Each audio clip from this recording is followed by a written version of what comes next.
നമ്മളെല്ലാവരും ഒത്തിരി സന്തോഷത്തിലാണ്. ഇവിടെ ഇരിക്കുന്നവർക്കെല്ലാം വലിയ സന്തോഷമാണ്. രണ്ടുപേർക്ക് ചെറിയ ടെൻഷനാണ്. അപ്പൂരും പൃഥ്വിക്ക് കല്യാണത്തിന് എന്തൊക്കെ ചെയ്യണം, പുരുഷന്മാരൊക്കെ പറയുന്ന കാര്യങ്ങൾ എങ്ങനെ ചെയ്യണം എന്നൊക്കെ ഒരു ടെൻഷൻ. അതിനേക്കാളും വലിയ ടെൻഷൻ ഇന്ന് മുതൽ എല്ലാം പങ്കുവെക്കാൻ തുടങ്ങണം. ഇത്രയും നാളും അകലെയായിരുന്ന പൃഥ്വി അപ്പുവിൻ്റെ കൂടെ ജീവിക്കാൻ പോകണം. ഇത്രയും കാലം അരികിലില്ലായിരുന്ന അപ്പു ഇന്നു മുതൽ പൃഥ്വിയുടെ കൂടെ എല്ലാ കാര്യത്തിനും കാണും. ഞങ്ങൾ അച്ഛന്മാരൊക്കെ ഇങ്ങനെ ഇടയ്ക്ക് കുടുംബജീവിതത്തെക്കുറിച്ചൊക്കെ നോക്കുമ്പോൾ പറയും, ഈ ആണുങ്ങൾ എത്ര പെട്ടെന്നാണ് എളിമയും ക്ഷമയും ഉള്ളവരായി മാറുന്നത്. പെണ്ണ് കെട്ടിച്ചാൽ മതി, വേഗം അവർ ക്ഷമയുള്ളവരായി മാറും, എളിമയുള്ളവരായി മാറും. ഏതൊരു കാര്യത്തിനും അടക്കവും വിനയവും. പല വീടുകളിലും സന്തോഷവും സമാധാനത്തിൻ്റെയൊക്കെ കാരണം, അല്ലെങ്കിൽ ആ വീടിൻ്റെ ഏതൊരു രീതിയിലുള്ള പുരോഗതിക്കും കാരണം ഒരു പെണ്ണാണെന്ന് പറയാം. നമ്മളൊക്കെ പറഞ്ഞു കേൾക്കാറുള്ളതാണ്. ഏതൊരു വലിയ വ്യക്തിയുടെയും പിന്നിൽ ഒരു സ്ത്രീയുടെ ശക്തിയുണ്ട്. ഏതൊരു നല്ല കുടുംബത്തിൻ്റെ പിന്നിലും ഒരു സ്ത്രീയുണ്ട്. അത് നമ്മളാരും കണ്ടുപിടിച്ചതല്ല, പരിശുദ്ധ അമ്മ തൊട്ടുള്ള പാരമ്പര്യം. ഏതൊരു കുടുംബം തകർന്നു പോയാലും അതിന് പിന്നിലും ഒരു സ്ത്രീയുണ്ട്. അതും നമ്മളാരും കണ്ടുപിടിച്ചതല്ല, ഹൗവ തൊട്ടുള്ള കുഴപ്പം. ഹൗവയുടെ സ്വഭാവത്തിൽ നിന്ന് വന്ന ആ കുഴപ്പങ്ങളെ മാറ്റാൻ പരിശുദ്ധ അമ്മയാണ് നമുക്ക് മാതൃകയായിരിക്കുന്നത്. അതുകൊണ്ട് തന്നെ നമ്മൾ കുടുംബജീവിതം പ്രവേശിക്കുന്നവർക്ക്, കുടുംബജീവിതത്തിലേക്ക് പ്രവേശിക്കുമ്പോൾ നിങ്ങൾക്ക് കൂട്ടായിട്ട് ഈ ദേവാലയത്തിൻ്റെ വിശ്വാസവും, നമ്മളെല്ലാം വിശ്വാസത്തെക്കുറിച്ച് ഒത്തിരി അധികം വാചാലമായിട്ടൊക്കെ പറയാറുണ്ട്, ജീവിക്കാൻ മടിയാണ്. കഴിഞ്ഞ ദിവസമൊക്കെ ഞാൻ നിങ്ങളുടെ ചന്തക്കാർക്ക് കൂടിയപ്പോൾ ഞങ്ങൾ കാനായക്കാർ സൂര്യാനിക്കാർ ചങ്കു പൊട്ടി, ഞാൻ ഓർത്ത് ഞരമ്പൊക്കെ പൊട്ടുകൊണ്ട് പാട്ടുകാർക്ക് ആ രീതിയിലാണ്. വിളിച്ചിട്ടേട്ടനൊക്കെ എന്തൊരു ത്രില്ലിലാണ് നിങ്ങളത് പാടുന്നത്. ആ പാട്ട് പാടുമ്പോൾ നമ്മളെല്ലാവരും തുള്ളണം. തുള്ളിയില്ലെങ്കിൽ വഴക്ക് പറയാനൊക്കെയാണ് കേട്ടത്. അത് കേട്ട് കഴിഞ്ഞാൽ തുള്ളിപ്പോകും. ഞങ്ങൾ കാനായക്കാർ, ഞങ്ങൾ സൂര്യാനിക്കാർ, ഞങ്ങളുടെ പാരമ്പര്യത്തിന് വേണ്ടിയിട്ട് ഞങ്ങൾ നിൽക്കുന്നു. ഞാൻ എപ്പോഴും ആലോചിക്കാറുണ്ട്, സഭ, നമ്മുടെ തിരുസഭ, കത്തോലിക്ക സഭ ഇത്രയും ചെറിയ, നിങ്ങളുടെ ഇത്രയും ചെറിയൊരു സമൂഹത്തിൻ്റെ ചെറിയ പാരമ്പര്യങ്ങളെ പോലും ഇപ്പോഴും സ്നേഹിക്കുന്നുണ്ട്. നിങ്ങളുടെ കൂട്ടത്തിൽ വേറൊരു പെൺകൊച്ചിനെ നിങ്ങൾ കെട്ടിയാൽ അവൻ ഔട്ടാണ്. സഭ ഇതുവരെ അത് മാറ്റാൻ പറഞ്ഞിട്ടില്ല. ഇതുവരെ നിങ്ങളോട് ആരോടെങ്കിലും പറഞ്ഞിട്ടുണ്ട്. രണ്ടാമത്തെ കൗൺസിലും കഴിഞ്ഞു. സഭയുടെ വാതായനങ്ങളും എല്ലാം തുറന്നിട്ടിരിക്കുകയാണ്. കരുണയുടെ വർഷമായിട്ടും കാനായക്കാരോട് പറഞ്ഞിട്ടില്ല നിങ്ങളൊരു വേറെ ആരെ വേണം കെട്ടിക്കൊണ്ട്. സഭ പാരമ്പര്യങ്ങളെ സ്നേഹിക്കുന്നു, ഒരിക്കലും കൈവിടരുത്. ഇന്ന് നിങ്ങൾ കൈപിടിക്കുന്നത് അപ്പനും അമ്മയും അല്ല നിങ്ങളെ കൈപിടിപ്പിക്കുന്നത്, അത് ഓർമ്മിച്ചോണം. അപ്പനും അമ്മയും ചേർന്നല്ല കൈപിടിപ്പിക്കുന്നത്. അച്ഛൻ പറയും, അച്ഛന്മാരും അല്ല. ഈശോയുടെ സാന്നിധ്യത്തിൽ നിങ്ങൾ ആദ്യം പരസ്പരം തൊടുന്നത് ബൈബിളിൽ തൊട്ടുകൊണ്ടാണ്. രണ്ടുപേരുടെ കൈകൾ വിശുദ്ധ ഗ്രന്ഥത്തിൽ തൊടും. രണ്ടുപേരും പരസ്പരം സ്പർശിക്കുന്നത് അവിടെ വെച്ചാണ്, ദൈവത്തിന്റെ സാന്നിധ്യത്തിൽ. ഈ സുവിശേഷം അച്ഛന്മാരിങ്ങനെ പിടിച്ചോണ്ട് വരുന്നത് മുഖം വൃത്തികേടായതുകൊണ്ടൊന്നുമല്ല, ഇത് ഈശോയാണെന്ന് കാണിക്കാനാണ്. സമാധാനം നിങ്ങളോടുകൂടെ എന്ന് പറഞ്ഞ് ആശീർവദിക്കുന്നത് ഏതെങ്കിലും പുസ്തകം എടുത്തല്ല, സുവിശേഷമാണ്. അത് ഈശോയാണെന്ന് കാണിക്കാനാണ്. ആ ഈശോയെ തൊട്ടുകൊണ്ടാണ് ഇന്ന് അപ്പവും പൃഥ്വിയും പറയുന്നത്, ഇന്നു മുതൽ മരണം വരെ ഞങ്ങൾ പരസ്പരം ഒന്നായി ജീവിക്കാൻ പോകണം. രണ്ട് കൈകളും ഒന്നു ചേരുന്നത് പോലെ ശരീരം ഒന്നാവുകയാണ്. രണ്ട് കൈകളും ഒന്നു ചേരുന്നത് പോലെ. അന്ന് ഇവിടെ ഒന്നു ചേരുമ്പോൾ നിങ്ങളുടെ അപ്പനും അമ്മയും നിങ്ങളെ പിടിക്കുന്നില്ല അല്ലെ? ചിലർക്കെങ്കിലും ഒക്കെ സങ്കടം തോന്നാറുണ്ട്. വിശുദ്ധ ഗ്രന്ഥത്തിലെ ചില വചനങ്ങളൊക്കെ മാറ്റി വായിക്കുകയാണ് നല്ലതാണ്.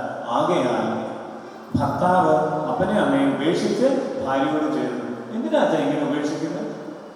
എന്തുകൊണ്ടാണ് നമ്മൾ അതിനെ, ആ വചനത്തെ പലപ്പോഴും തെറ്റായി മനസ്സിലാക്കിയത് കൊണ്ട് അപ്പനെ അമ്മയെ ഉപേക്ഷിക്കാനല്ല പറഞ്ഞത്. ഈ ലോകത്തിൽ നമുക്ക് ഏറ്റവും വലിയ ബന്ധം അപ്പനോടും അമ്മയോടുമാണ്. പുക്കൾ കൊടി ബന്ധവും ദൈവം നമുക്ക് ദാനമായി നൽകിയ രക്തത്തിന് കാരണക്കാരനായ അപ്പന്റെ ബന്ധവുമാണ് ഏറ്റവും വലിയ ബന്ധം. ആ ബന്ധം പോലും സൈഡിലേക്ക് നീക്കി വെക്കണം നിങ്ങൾ ഒന്നായി തീരാൻ. അതിനേക്കാളും വലിയതൊന്നും വെച്ചോണ്ടിരിക്കരുത്.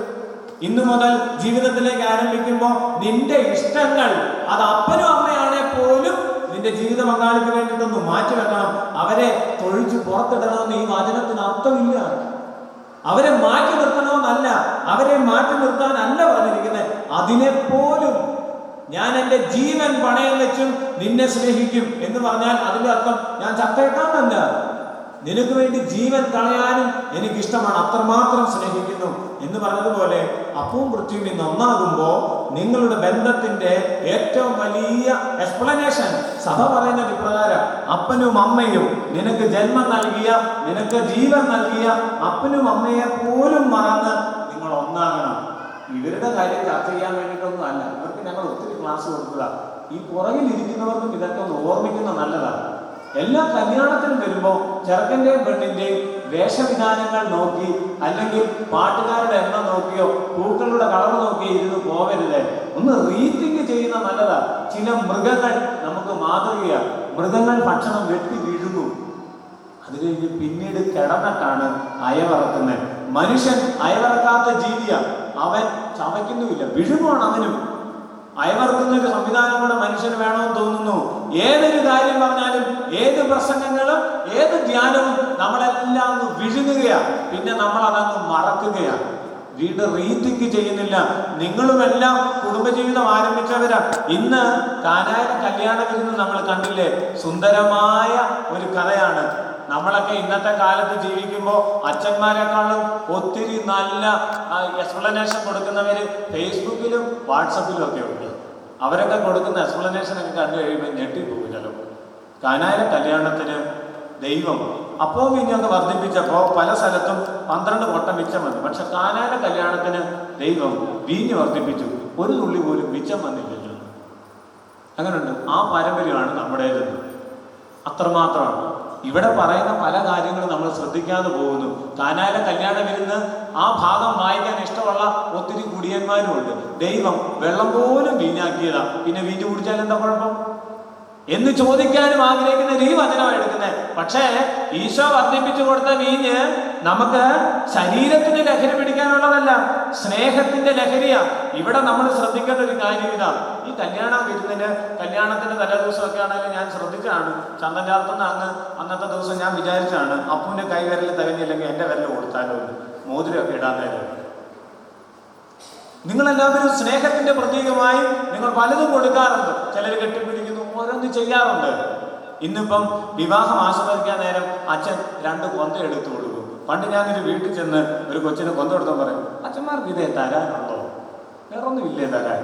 50 രൂപയ്ക്ക് കിട്ടാവുന്ന ഏറ്റവും എളുപ്പമുള്ള സാധനമാണ് അല്ലേ പ്രാർത്ഥിക്കാനായിട്ടുള്ള. നമ്മൾ നോക്കണം, ഇന്ന് നിങ്ങൾക്ക് കിട്ടുന്ന ഈ കൊന്തയുണ്ടല്ലോ, നിങ്ങൾ പലരും മാറ്റിവെക്കും. ഇന്നിവിടെ അപ്പു പൃഥ്വിയുടെ കൈ പിടിക്കും, പക്ഷേ ഒരു സമയത്ത് പൃഥ്വിയുടെയും കൈവിട്ടിട്ട് അപ്പു പോകേണ്ടി വരും, അപ്പുവിന്റെയും കൈവിട്ടിട്ട് പൃഥ്വി പോകേണ്ടി വരും. നിങ്ങളെല്ലാവരും സ്വന്തം ജീവിത പങ്കാളിയുടെ കൈവിട്ടിട്ട് പോകേണ്ടി വരും. അന്നും കയ്യിൽ കോർത്തു പിടിക്കുന്നത് കൊന്തയായിരിക്കും. എവിടെയാണ്? ശവപ്പെട്ടിയിൽ. കണ്ടിട്ടില്ലേ? ഒരു ജീവിത പങ്കാളിയുടെ കൈ കൂട്ടിപ്പിടിക്കാനില്ല. അന്ന് നമ്മൾ കയ്യിൽ അണിയിക്കുന്നത് ഈ കൊന്തയാ. മരണം വരെയും കൈവിടാതെ സൂക്ഷിക്കേണ്ടതാണ് ഈ ജപമാലയുടെ ശക്തി, പരിശുദ്ധ അമ്മയുടെ സാന്നിധ്യം. അതുകൊണ്ടാണ് കാനായിലെ കല്യാണ വിരുന്നിൽ ചെറുക്കനും പെണ്ണും ഒരു ടെൻഷനും ഇല്ല. ഇന്നിപ്പോ അപ്പനോട് പറഞ്ഞു, അപ്പു ഭക്ഷണം കഴിയാൻ തോന്നില്ല, ഭയങ്കര ആളാണ്, അവൻ കെട്ടുന്നതൊക്കെ വേറെ വല്ല വഴിക്ക് പോയി കെട്ടും. പൃഥ്വിയോട് പറയാണ്, മോളെ നമുക്കിതൊന്നും ശരിയാവാൻ തോന്നുന്നില്ല, ആള് ഭയങ്കരമായിട്ട് കൂടും, അല്ലെങ്കിൽ ഭക്ഷണം ഒന്നും തരും, നമുക്കും ടെൻഷനാകും. പക്ഷേ കാനായിലെ കല്യാണ വിരുന്നിൽ ചെറുക്കനും പെണ്ണിനെ കുറിച്ച് പറയുന്ന പോലും ഇല്ല. അവിടെ അവർക്ക് വേണ്ടി ടെൻഷൻ അടിച്ചത് പരിശുദ്ധ അമ്മയാ. നമ്മുടെയൊക്കെ കുടുംബത്തിൽ നമ്മളിൽ പലരും ടെൻഷൻ അടിക്കുക. കുടുംബജീവിതത്തെ ഓർത്ത്, നാളത്തെ കാര്യത്തെ ഓർത്ത്, വീട്ടിലെ ഇല്ലായ്മ ഓർത്ത്, സാമ്പത്തിക ക്ലേശത്തെ ഓർത്ത്. പക്ഷേ നിങ്ങൾക്ക് വേണ്ടി ടെൻഷൻ അടിക്കാൻ പരിശുദ്ധ അമ്മയെ കൂട്ടുപിടിക്കാത്തത് കൊണ്ടാ.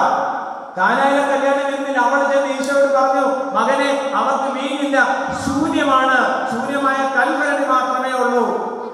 ഈശോ പറഞ്ഞു, ഒരു കാര്യം ചെയ്യേ, എന്നെ കൊണ്ട് പറ്റുമെന്ന് തോന്നില്ല. അമ്മ പറയുക, അമ്മ നിർബന്ധിക്കുകയാണ്, ഇത് എന്റെ കുടുംബം, ഇത് എനിക്ക് ആവശ്യമുള്ളവരാ, അവർക്ക് വേണ്ടി നീ ഇത് ചെയ്തേ പറ്റൂ. ഈശോയെ ഫോഴ്സ് ചെയ്ത് ചെയ്യിപ്പിച്ചത് ആദ്യം അമ്മയാണ്. അതുകൊണ്ട് അമ്മയുടെ മാനസത്തിന് ശക്തിയുണ്ട്. ഈ കൊന്തയും ഇന്ന് നിങ്ങൾ ഇവിടെ ആരംഭിക്കുന്ന ജീവിതത്തിലെ പ്രാർത്ഥനയും ഉണ്ടല്ലോ. ജീവിത പങ്കാളിയെ വിട്ടാലും വിടാൻ പാടില്ലാത്തതാ. ജീവിത പങ്കാളിയെ വിട്ടാലും വിടാൻ പാടില്ലാത്തതാണ് നിന്റെ വിശ്വാസവും പാരമ്പര്യവും. ചത്തു കിടക്കുമ്പോഴും കയ്യിൽ കുരിശും കൊന്തയുമാണുള്ളത്. പ്രിയമുള്ളവരെ, ആ വിശ്വാസത്തെയും പാരമ്പര്യത്തെയും സ്നേഹിക്കണം, അതിനു വേണ്ടിയിട്ട് ജീവൻ കൊടുക്കണം. ആ ജീവിതത്തിൽ ഒന്നു ചേരുമ്പോഴാണ് നിങ്ങളുടെ കുടുംബ ജീവിതത്തില് സ്നേഹത്തിന്റെ വീഞ്ഞ് നിറയുള്ളൂ, സൗന്ദര്യത്തിന്റെ, സമ്പത്തിന്റെ, സന്തോഷത്തിന്റെ. നമ്മൾ ശ്രദ്ധിക്കുന്ന ഒരു കാര്യം, ഈ കാനായില വിരുന്നിന് 5-6 പാത്രങ്ങൾ എങ്ങാണ്ട് ശൂന്യമായിട്ടിരുന്നല്ലേ. ശൂന്യമായ കൽപ്പരടികൾ നമ്മുടെ പലരുടെ വീട്ടിലുണ്ട്, നമ്മളാരും അറിയുന്നില്ല. സ്നേഹത്തിന്റെ വീഞ്ഞ് പണ്ടേ തീർന്നു. ചിരിച്ചു കാണിക്കുന്നവരാ ഇന്നത്തെ പുതിയ സിസ്റ്റം. അതല്ലേ പുതിയ തലമുറ. സെൽഫി എടുക്കാൻ വേണ്ടി പല്ല് മുഴുവൻ പുറത്ത് കാണിക്കും. ഇങ്ങനെ കാണിക്കത്തില്ല നമ്മള്. അത് ചിരിയല്ല, ഇളിക്കുകയാണ്. മറ്റുള്ളവരുടെ മുമ്പിൽ നമ്മൾ അഭിനയിക്കുകയാണ്. അയവറക്കാൻ മറന്നു പോകുന്ന മൃഗങ്ങളെ പോലെ നമ്മൾ മൃഗങ്ങളെക്കാളും ഹീനമായിക്കൊണ്ടിരിക്കുക. നമ്മൾ അയവറക്കാൻ, മനസ്സിൽ കേൾക്കുന്ന കാര്യങ്ങൾ ഹൃദയത്തിലൊന്ന് അയവറക്കാൻ മടിക്കുന്ന നമ്മള് ഇന്ന് അഭിനയിക്കാൻ പഠിക്കുന്നവരാ. ജീവിത പങ്കാളിയുടെ മുമ്പിൽ ചിരിച്ചു ജീവിക്കും, ഹൃദയത്തിൽ സ്നേഹമില്ല. 6-ാം ദിവസമാണ് ദൈവത്തിന് തെറ്റുപറ്റിയതെന്ന് ഈ അടുത്തൊരു കലാകാരൻ, കവി എഴുതി വെച്ചത് ഞാൻ വായിച്ചത് ഓർക്കുകയാ. 6-ാം ദിവസം ദൈവത്തിന് തെറ്റുപറ്റി. അന്നാണ് ഹൃദയമില്ലാതെ പ്രണയിക്കുകയും മനസ്സില്ലാതെ പുണരുകയും ചെയ്യുന്ന മനുഷ്യനെ ദൈവം സൃഷ്ടിച്ച്. സത്യമല്ലേ? നമ്മളീ പലരും ചെയ്യുന്നത് അതാ. ഒരു ഹൃദയത്തിൽ ഒരു സ്നേഹമൊന്നുമില്ല, പക്ഷെ കെട്ടിപ്പിടിക്കും. പുറമെ മനസ്സുകൊണ്ട് ഒരാഗ്രഹവും ഇല്ല, പക്ഷെ ചിരിച്ചു കാണിക്കും. പ്രിയമുള്ളവരെ, അങ്ങനെ ആവാതിരിക്കാൻ അപ്പനും പൃഥ്വിക്കും വേണ്ടിയിട്ടൊക്കെ നമ്മൾ പ്രാർത്ഥിക്കണം. ഇന്നത്തെ ലോകം അങ്ങനെയുള്ളതാണ്. നമ്മൾ ഇവരുടെ പിന്നിൽ ഇന്നിപ്പോൾ ഈ പള്ളിയിൽ ഇരിക്കുന്നത് തന്നെ ഒന്ന് ശ്രദ്ധിക്കണേ. ഏറ്റവും മുന്നിൽ അവരെ ഇരുത്തിയിരിക്കുന്നത് കല്യാണ ചെറുക്കനും പെണ്ണും ഇനി പള്ളിയുടെ പുറകിലേക്ക് ഇറങ്ങി തുടങ്ങും അല്ലേ. അപ്പനും അമ്മയാണ് അവരെ ഇത് കൈ പിടിച്ചുകൊണ്ട് വരുന്നത്. അപ്പനും അമ്മയും ചേർന്നാണ് കൊണ്ടുവരുന്നത്. അപ്പനും അമ്മയും മക്കൾക്ക് വേണ്ടി ചെയ്യേണ്ട ഏറ്റവും അവസാനത്തെ കൂദാശ ഇതാണ്. ഇനി അവരെ കൈപിടിച്ച് വരാനില്ല, കാരണം ഇനി അവർ പരസ്പരം കൈപിടിക്കാനുള്ളതാണ്. അവരിനി പതുക്കെ സൈഡിലേക്ക് പിന്മാറുകയാണ്, പുറകോട്ട് മാറുകയാണ്. പരിശുദ്ധ അമ്മ ചെയ്തതുപോലെ കാനായില കല്യാണത്തിന് ഈശോയെ കൈ പിടിച്ചു കൊണ്ടുവന്നിട്ട് ഇത് ചെയ്യാൻ പറഞ്ഞു. പിന്നെ മാതാവിനെ നമ്മൾ കാണുന്നില്ല, കുരിശിന്റെ ചുവട്ടിലേ ഉള്ളൂ. സഹനത്തിന്റെ വേളകളിൽ ആവശ്യമുള്ളപ്പോഴൊക്കെ ഇടയ്ക്ക് മാത്രം പ്രത്യക്ഷപ്പെടുന്ന ഒരമ്മ എന്ന് പറഞ്ഞതുപോലെ മാതാപിതാക്കൾ തീർച്ചയായിട്ടും അവർക്ക് അവരുടേതായിട്ടുള്ള ഫ്രീഡം കൊടുത്ത് അവരെ വിടുകയാണ്. പ്രിയമുള്ളവരെ, അപ്പവും പൃഥ്വിയും നിങ്ങൾക്ക് വേണ്ടി ഞങ്ങൾ ഇന്നിവിടെ പ്രാർത്ഥിക്കുമ്പോൾ ഇവിടെ ഇരിക്കുന്ന എല്ലാ കുടുംബങ്ങളും ഓർമ്മിക്കണം, ദൈവം നിങ്ങളെ ഏൽപ്പിച്ചിരിക്കുന്ന വലിയൊരു ഉത്തരവാദിത്വമുണ്ട്. ഈ വിശ്വാസത്തിന്റെ പാരമ്പര്യം, ദൈവത്തിന് മുമ്പിൽ നിങ്ങൾ സത്യമായിട്ടും ചെയ്തിരിക്കുന്ന ഈ പ്രതിജ്ഞ. ഇപ്പൊ ഇവര് ചെയ്യാൻ പോകുന്നത് അങ്ങനെയാണ്. വിശുദ്ധ ഗ്രന്ഥത്തെ തൊട്ട് സത്യം ചെയ്യാൻ പോവാണ്. നമ്മളാരും അങ്ങനെ സത്യം ചെയ്യാറില്ലല്ലോ. വിശുദ്ധ ഗ്രന്ഥത്തെ തൊട്ടാണ് സത്യം ചെയ്യുന്നത്. നിങ്ങൾക്കറിയാവോ, മക്കളെ ഉപേക്ഷിച്ചാലും ജീവിത പങ്കാളി ഉപേക്ഷിക്കാൻ പാടില്ല. ഏതെങ്കിലും പിള്ളേരെ പ്രസവിക്കുന്നതിന് ഭാര്യ ഭർത്താവ് ബൈബിളിൽ തൊട്ട് സത്യം ചെയ്യുന്നുണ്ടോ? ഇന്നു മുതൽ മരണം വരെ ഈ കൊച്ചിനെ നോക്കിക്കോളാന്ന് ഇല്ല. പക്ഷേ ഇന്നിവിടെ ഉടമ്പടി ചെയ്യുകയാണ്. ദൈവത്തെ തൊട്ടാണ് ഉടമ്പടി ചെയ്യുന്നത്. ഈ ഉടമ്പടിക്ക് മാറ്റം വരുത്താൻ പാടില്ല. ചെറിയ വിഷമങ്ങൾ വരുമ്പോൾ, ചെറിയ സ്വരചേർച്ച ഇല്ലാതെ വരുമ്പോൾ, സൗന്ദര്യ പിണക്കങ്ങൾ വരുമ്പോൾ, ഒന്ന് ക്ഷമിക്കാൻ മടി വരുമ്പോൾ, ഒന്ന് കണ്ടില്ലെന്ന് വെക്കാൻ വരുമ്പോൾ, നമ്മളെല്ലാവരും ഉപേക്ഷിക്കുന്ന കാര്യമാണ് ആദ്യം ചിന്തിക്കുന്നത്. പ്രിയമുള്ളവരെ, ദൈവം തന്നിരിക്കുന്ന 2 കണ്ണും തുറന്ന് ജീവിക്കാനുള്ളതല്ല. കണ്ണിന് കൺപോളകൾ തന്നിരിക്കുന്നത് അടയ്ക്കാനാണ്. ചിലത് കണ്ടില്ലെന്ന് വെക്കണം. എന്റെ ജീവിത പങ്കാളിയുടെ പിന്നാലെ ഈ 2 കണ്ണ് കൊടുത്തേക്കാനുള്ളതല്ല. ചിലത് കണ്ടില്ലെന്ന് വെക്കണം, ചിലത് കേട്ടില്ലെന്ന് വെക്കണം, ചില കാര്യം മിണ്ടാതെ വിടണം.